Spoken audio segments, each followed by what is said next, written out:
Bonjour et bienvenue dans ce nouveau format, à la frontière entre le livre audio et l'actuel play.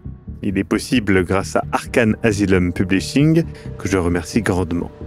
Ce conte macabre se passe dans l'univers de Hunter, le Jugement. Un jeu de rôle d'horreur où les personnages vont découvrir que dans l'ombre de notre monde se cachent des monstres. Les joueuses incarneront des chasseurs qui ont quitté leur vie, semblable à la vôtre, pour passer à l'action et détruire le danger surnaturel. Pas de super pouvoirs, simplement des outils, de la jugeote et surtout une volonté implacable et un désespoir latent. Découvrez Hunter le Jugement avec cette petite introduction à l'univers. Je suis Maxime Robinet et je serai le conteur. La joueuse sera Cécé Trouille. Bonsoir. Bonsoir. Et le montage audio est fait par Aise. Dans un souci de confort d'écoute et d'immersion, vous ne serez pas au courant du système de jeu et donc des lancers de dés, sauf si nécessaire.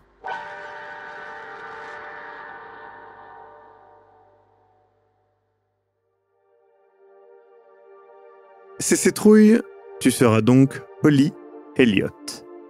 Qui es-tu ? Comme tu l'as dit, je m'appelle Holly Elliott, née Bradford. J'ai 32 ans, j'habite à Longview dans l'État de Washington.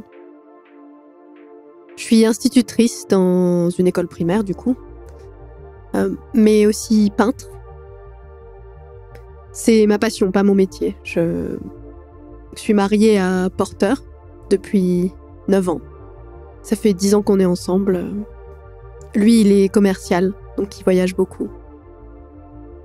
On a une fille ensemble, Mia, qui a 7 ans. Et on a aussi un chat depuis 2 ans. Il s'appelle Jack. Très bien. Nous commençons notre histoire en octobre 2022. Comme tu l'as dit, aux États-Unis, à Longview dans l'État de Washington. C'est une petite ville de près de 40 000 habitants qui profite de la Columbia River et de la proximité avec l'Oregon. Une belle vue sur le mont Sainte-Hélène qui est connu pour avoir explosé en mars 1980, créant une véritable catastrophe à l'époque. Holly, tu as passé la matinée à l'école où tu enseignes, à Mint Valley, un quartier de Longview. En partant, tu as eu un étrange échange avec une des parents d'élèves, très énervée, qui t'a balancé une phrase dans une langue que tu ne connais pas en crachant au sol. Au vu de son nom et de ses origines apparentes, c'est de l'italien, du latin, du français, tu ne sais pas trop. En effet, son petit garçon est assez turbulent et tu as confisqué sa console de jeu. Elle souhaitait la récupérer. Évidemment, ça a posé un petit peu problème. Tu profites donc d'une après-midi de libre pour peindre, car tu es une artiste peintre, comme tu l'as dit, et tu passes du temps sur une œuvre depuis quelques mois. Une œuvre qui exprime, en tout cas c'est ce que tu essaies de faire, ta vision de Mia, ta fille. Alors que tu pars de l'école et que tu reviens chez toi, il fait étonnamment sombre. Le ciel étant chargé de nuages lourds et gris, qui se démarquent très fortement avec les arbres qui ont déjà pris une teinte automnale. Et au détour d'un chemin, alors que tu arrives dans une zone un peu plus résidentielle, tu vois un chien étrange. Son allure un peu décharnée te marque et tu ralentis car tu te rends compte que ce n'est pas un chien. C'est un coyote, en pleine rue. Alors que tu ralentis, tu peux le voir te lancer un regard vraiment perturbant. Presque comme s'il essayait de dire quelque chose et tu gardes ça un peu en tête alors que tu rentres chez toi, un peu perturbé. Il est encore tôt. Mia ne rentrera pas avant plusieurs heures. Tu appelles Jack, votre chat. Jack ? Jack ? Pas de réponse. Il doit être en vadrouille, on ne sait où. Tu vas donc dans ton atelier et tu t'apprêtes à te mettre à l'œuvre. Tu te rappelles que tu as malheureusement laissé une partie de tes peintures dans la chambre de Mia à l'étage. Je monte les chercher. Tu montes donc dans cette maison chaleureuse, un vrai petit nid que tu as essayé de faire pour toi, ton mari et ta fille. Parce que, bon, il faut bien le dire, c'est plus toi qui te charges de la décoration, parce que, selon Porter, c'est toi l'artiste, c'est toi qui as la connaissance des couleurs et des choses comme ça. C'est aussi parce qu'il se décharge un petit peu de cette tâche-là, qui l'intéresse finalement assez peu. Puis qu'il est moins souvent là que moi, finalement. C'est vrai. Tu entres dans la petite chambre, où des peluches te regardent des quatre coins de la pièce. Les couleurs arc-en-ciel de cette pièce t'accueillent. Mais une couleur domine sur le sol. Le rouge. Le rouge profond. Et puis c'est l'odeur qui t'atteint. Une odeur de mort. Sur le sol, dans un coin de la pièce, Jack. Le chat, noir et blanc de la famille. Mais il est ouvert, déchiqueté. Ses organes sont en partie manquants. Tu repenses instantanément au coyote. Tu repenses à la chatière en bas. Tu repenses à Mia, ta petite fille. Est-ce qu'elle est partie ce matin ? Tu l'as réveillée, mais tu es parti avant elle, car le bus avait du retard.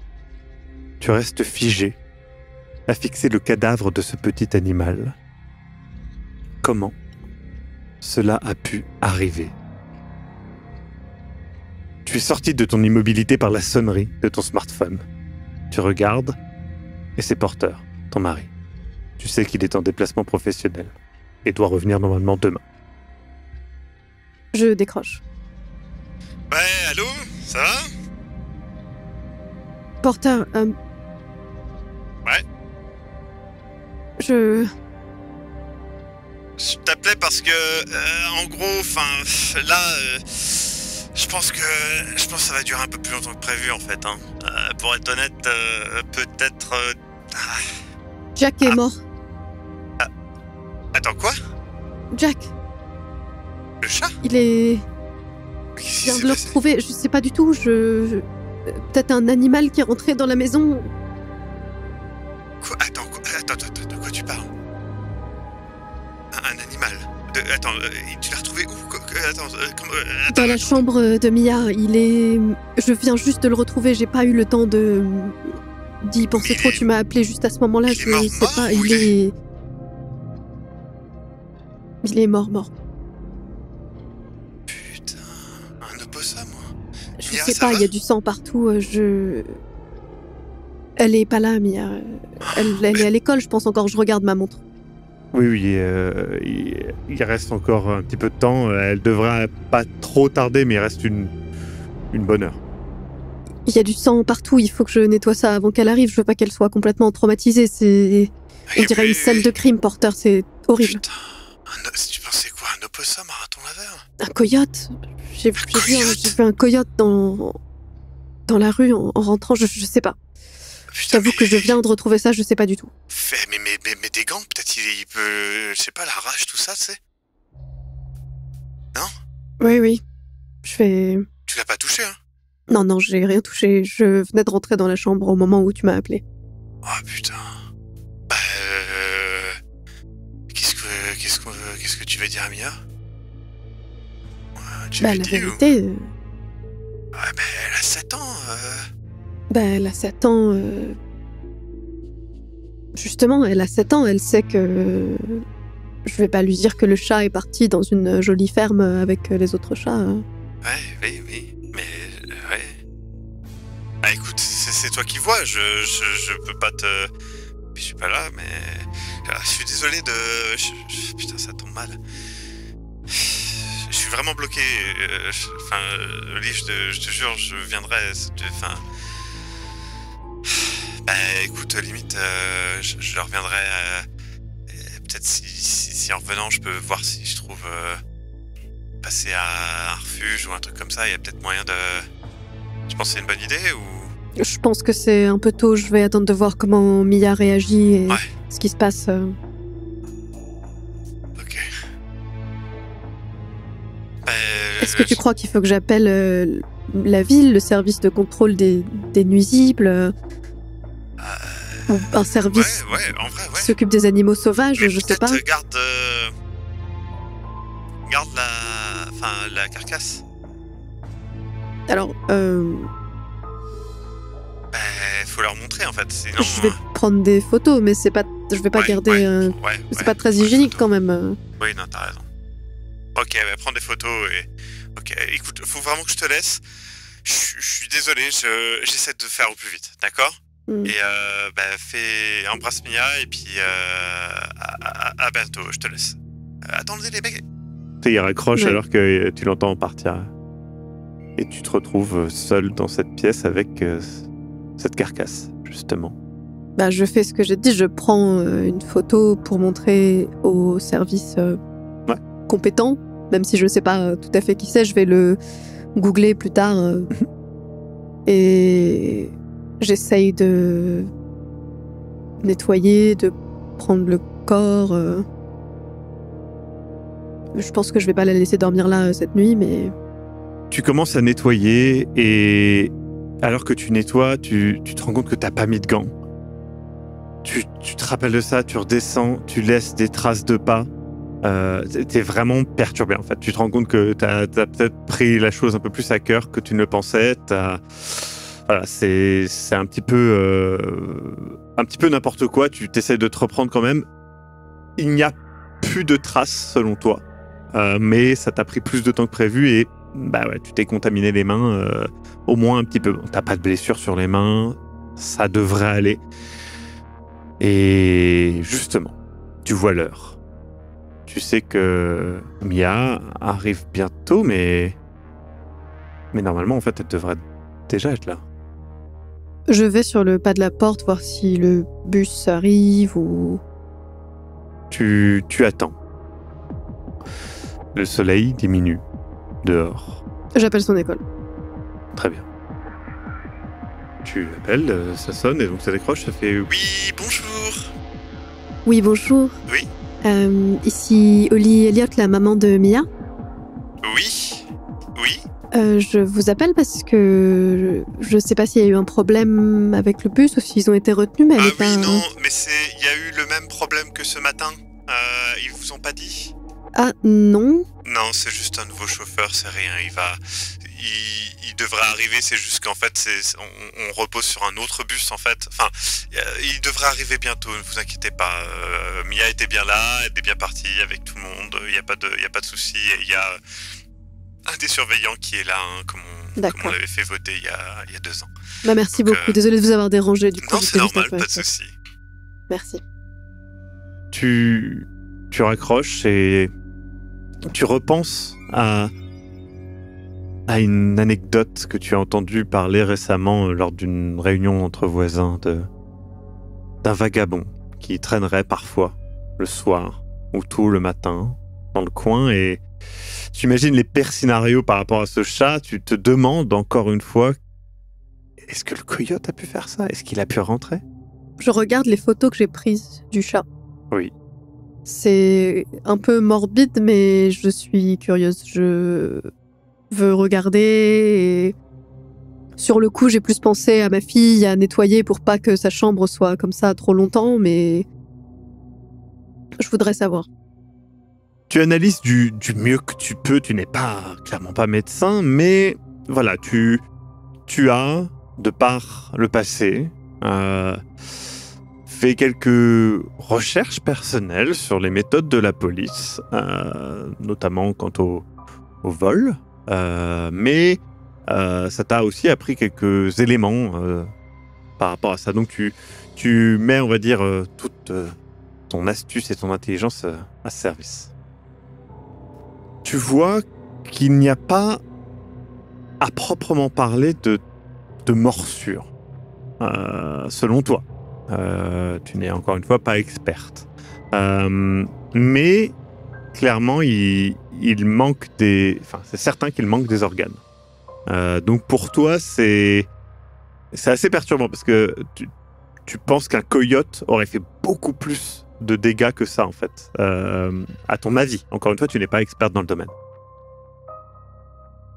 J'ai du coup mis le cadavre de mon chat dans une boîte.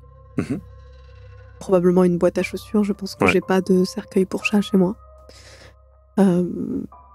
Et je me demande si je dois l'enterrer ou ce que je dois faire. Et du coup, je repense que oui, j'avais dit qu'il fallait que je regarde sur Internet qui appeler dans ces cas-là, quoi faire.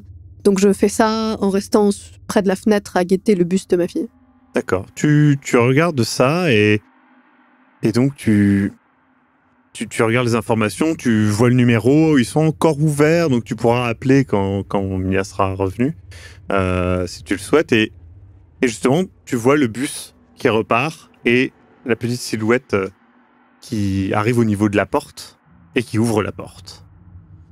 La porte s'ouvre et Mia entre. Ton cœur s'allège un petit peu, ça te rassure, malgré tout. Et puis ton corps se raidit. Alors qu'elle passe la porte et que tu la vois. Elle avance lentement vers toi et chaque pas qu'elle fait te lance un frisson dans la colonne vertébrale. Rien ne va. Le visage de ta fille est rond. Le sien est bouffi. Les yeux de ta fille sont bleu clair. Les siens sont pâles et sans vie. Les dents de ta fille sont adorablement petites. Les siennes sont des crocs au placement erratique.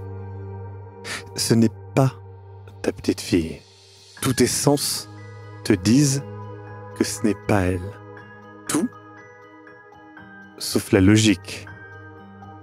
Cette damnée logique qui te fait dire, mécaniquement, sans réfléchir, « Bonjour ma chérie, comment c'était à l'école ?»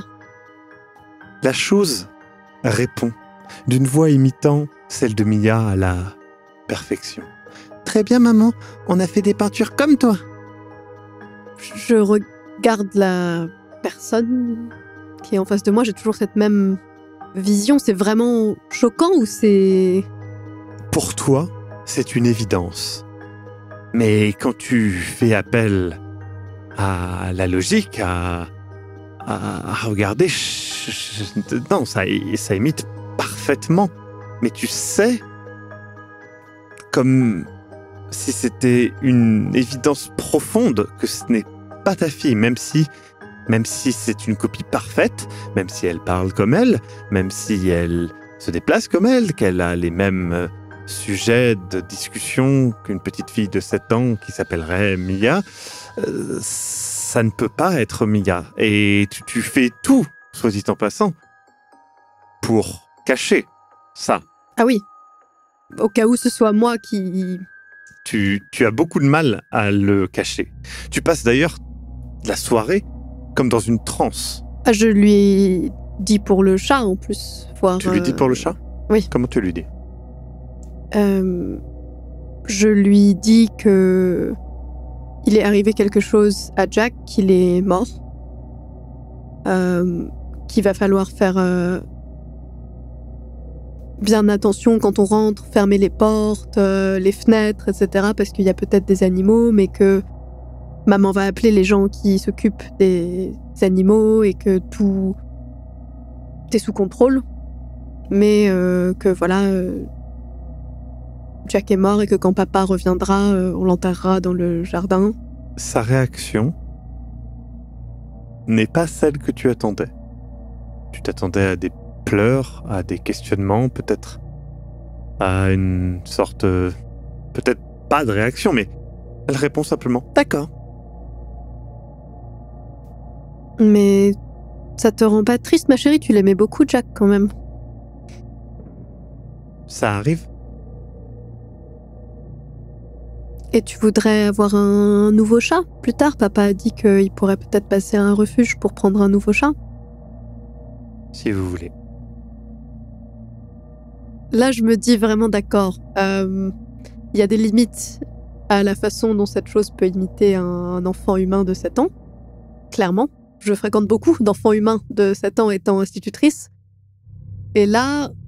Justement, c'est quelque chose qui te choque et je te dis, tu la fixes, tu regardes vraiment ce véritable pantomime que cette créature fait, qui imite à la perfection ta petite fille, malgré tout. Elle mange, d'ailleurs, le repas que tu avais préparé. Elle parle de la journée qu'elle a vécue comme pourrait le faire Mia, même si elle néglige totalement la mort de son chat. Elle parle de ce qu'elle fera demain. Au bout d'un moment, elle va se doucher et se laver les dents. Tu as un petit temps de répit à ce moment-là. Est-ce que ma fille a normalement des allergies ou des médicaments à prendre ou des choses comme ça? Pas que tu saches. Effectivement, elle prend certainement du fluor ou des choses comme ça, mais c'est pas quelque chose qui... d'ailleurs, elle le prend en se lavant les dents. C'est pas... elle n'a pas quelque chose d'aussi marqué, en tout cas par rapport à sa santé. Elle va se coucher et tu entends sa voix qui te demande une histoire. Je vais lui lire une histoire. Très bien. Tu le lis de manière machinale, instinctivement en repartant alors qu'elle semble s'endormir. Tu mets la veilleuse, tu fermes la porte de sa chambre et tu te diriges, encore une fois mécaniquement, maintenant tu peux faire autre chose, mais vers ta chambre. Et je me souviens, du coup, à ce moment-là, que je m'étais dit qu'il fallait pas que je la fasse dormir dans sa chambre où le chat est mort, mais que, complètement perturbée, j'ai oublié ça. Tout à fait. Mais au vu des circonstances, je ne me vois pas aller réveiller... La chose. Ma fille.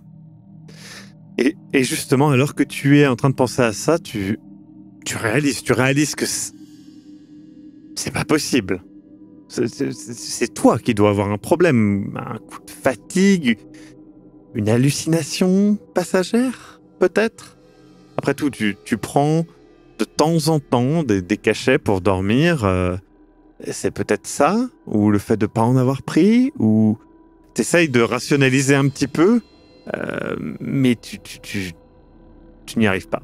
Mais ma fille n'a jamais eu, en plus, des comportements où elle semblait... tendre vers la sociopathie. Non. Pas que j'ai remarqué. Pas que tu as remarqué, non. Non, c'était une petite fille, tout ce qui est de plus normal, ta petite fille. Après, oui, sa réaction pour Jack était très étrange. C'est pour ça que je demande si j'avais déjà remarqué des tendances... Le reste de la conversation qu'elle a eue était digne, encore une fois, d'une petite fille de 7 ans. C'est juste que... Il y a son cartable dans l'entrée ou dans le salon? Oui. Je vais regarder dans son cartable s'il y a... Tu regardes. Encore une fois, un cartable de petite fille. Il y a quelques dessins, peintures qu'elle a fait aujourd'hui. Quelques... Qui sont comme mots, d'habitude? Des choses comme ça, oui, tout à fait. Je suis amie ou en bon terme avec certaines des autres familles de sa classe? Oui. Il est quelle heure là? Il est tard ou est-ce qu'il est encore l'heure J'estime qu'elle s'est couchée à 20h et que là il est 21h, 21h30. Est-ce qu'elle a une ou un meilleur ami dans sa classe? Oui, certainement, oui. Enfin, je peux appeler après, les parents. ça change souvent, tu sais, à cet âge-là. Mais oui, tu as quelqu'un à appeler. Tout à fait. Et donc, tu composes le numéro d'Alicia Barnes, qui est donc la mère de son amie, qui, elle, s'appelle Rachel Barnes. Allô? Oui, allô, Alicia? C'est Oli, la mère de Mia. Y a un problème? T'appelles vachement tard, non? La journée a été un peu éprouvante et c'est juste pour te prévenir. Voilà, je viens d'annoncer à Mia que notre chat est mort. Le petit Jack, c'est... Oh, quelle horreur. Donc voilà, c'est juste Comment pour dire... il s'est fait écraser? C'est encore ces connards qui vont super vite là dans un truc. Non, alors je pense que c'est peut-être un animal sauvage qui s'est introduit dans la maison, donc là je vais voir pour Un vraiment... animal sauvage? Je sais pas. Mais du coup, je lui ai annoncé ça et c'était vraiment pour... D'accord. je pense qu'elle va peut-être en parler à l'école, donc peut-être prévenir Rachel. Ah, mais Rachel, en plus, elle aimait bien Jack. Bah Il oui, était nous aussi, il fait adorable, partie de la famille quand même, tu vois. Bah oui, hein. Et Rachel, elle a rien dit sur le nouveau chauffeur de bus, etc. Tout s'est bien passé pour elle à l'école aujourd'hui? Oui, c'est vrai qu'ils ont changé le truc, là. Elle était en retard, Mia, aujourd'hui, j'ai Bah eu oui, un peu peur, nous hein. aussi. Bah moi, ça va. J'avais vu le matin, ils m'avaient prévenu. Ils t'ont pas prévenu, toi, le matin? Ah bah j'ai vu que le bus était en retard, mais D'accord. j'étais pas sûre. Non, mais oui, voilà. Et Bah, du coup, écoute. Rachel, tout va bien. Ah oui, Rachel, ça va. Hein. Tout va bien. Très bien. Bah écoute, je te laisse. C'était juste pour prévenir qu'il va y avoir peut-être des discussions sur la mort, etc. dans la classe si jamais Mia commence à en parler, donc que vous soyez... Non, mais c'est normal. Hein. Et après, tu sais, Rachel, je t'avais parlé. Il y a la mère de Michael qui est décédée, donc forcément, on en a parlé. On était assez lointain, mais quand même, c'est vrai c'est des sujets qu'il faut parler, quoi. Bah oui, ça fait partie de la vie après tout. Bah oui. Voilà, mais je te laisse, du coup, je vais appeler le service de la ville si c'est encore ouvert pour les animaux sauvages, etc., histoire de les prévenir. T'as raison. Fais ça, et gueule, parce que c'est vraiment pas normal. Hein. Bah oui, j'ai même vu un coyote sur la route en rentrant. Voilà, aussi bien un coyote. Tu sais que je connais quelqu'un qui s'est fait agresser par un coyote. Il y a de ça pas de si longtemps. Hein. Le truc l'a agressé, quoi, l'a mordu et il va vraiment mal. Hein. Il va vraiment mal. Hein. Il a été gravement blessé. Hein. C'était il y a 2 semaines. Ah bon, mais qui c'est qui s'est fait agresser comme ça? C'est terrible. Hein. Mais tu le connais. Et elle te parle donc de Jared Reed, que tu as déjà vu. Effectivement, tu le connais, c'est un grand mot, tu vois. Et apparemment, il serait fait attaquer il n'y a pas si longtemps que ça, donc dans la ville. Bah, du coup, je lui dis que oui, je vais appeler le service de la ville tout de suite, et puis je la remercie et je lui souhaite une bonne soirée. Allez, à plus. Elle raccroche. Tu appelles donc le service de la ville? Si c'est encore ouvert, oui. Oui, je me rends compte que j'ai laissé passer quand même pas mal de temps, mais bon. Et eux, ils t'expliquent que ils peuvent faire venir un agent demain, en fin d'après-midi. Et donc, toi, tu sais que tu as pris ton lendemain, c'est un lendemain libre pour toi. Mia sera pas là, mais pour toi, c'est libre, donc t'es chez toi. Hein, donc, Bah oui, histoire qu'il m'explique comment rendre ma maison plus sûre, peut-être, parce que quelque chose s'est clairement introduit chez moi. Il n'y a pas de doute là-dessus. Ils sont au courant maintenant, ils feront venir un agent demain. Très bien. Je pense qu'il est tôt, mais que je vais peut-être essayer de dormir après cette journée éprouvante. Très bien. Tu remontes en haut, encore une fois, sur le chemin de ta chambre, tu passes devant la chambre de Mia. Je peux vérifier si elle dort? Tu ouvres délicatement, avec toute la discrétion possible, la porte. Elle grince un petit peu, mais rien de suffisant pour la réveiller normalement. Elle semble dormir. Alors que tu regardes cette petite fille qui dort, tu ne peux t'empêcher de ressentir un dégoût profond. Comme si tu voyais, tu sais, une de ces poupées qui ressemble à un nourrisson, mais qui n'en est pas un. Tu refermes la porte délicatement. Et tu vas donc te coucher. Avant de me coucher, je suis un petit peu chamboulée par tout ça, donc je ferme toutes les fenêtres, la porte, la chatière, je la barricade. D'accord, tu barricades la chatière assez facilement, il y a un système pour. De toute façon, il n'y a plus de chat. Donc, Et tout à fait. Et je suis un peu stressée, parce que qu'est-ce qui s'est introduit chez moi? Je sais même pas s'il y a un grenier ou quelque chose, mais je me sens pas observée, mais pas bien chez moi. Je pense que je vais avoir du mal à dormir, donc je vais peut-être prendre un cachet pour dormir après avoir fait en sorte que ma maison soit... Tu protèges au mieux ton domicile en faisant une véritable forteresse, de ce que tu peux en tout cas. Et puis tu prends un de ces cachets que tu prends pour dormir Et rapidement, le sommeil vient, malgré le stress. Tu te réveilles par un bruit de grincement qui te tire de ton sommeil. Tu vois dans la pénombre que la porte de ta chambre est entr'ouverte. Alors que tu tournes ton regard vers la fenêtre, tu vois du coin des yeux une silhouette bouger vers le lit. Tu te retournes, plus rien. Tu ressens une grande peur, tu repenses à la chose qui se fait passer pour ta fille. Tu l'imagines se cacher dans ta chambre parmi les ombres à te regarder. Et justement, tout autour de toi tu vois des petits yeux briller, comme lorsqu'une lampe éclaire les yeux d'un chien ou d'un coyote.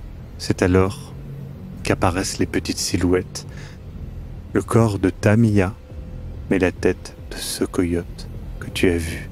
Tu te réveilles en sueur, haletant, dans ton lit. Malgré tout, la porte de ta chambre est bel et bien entr'ouverte.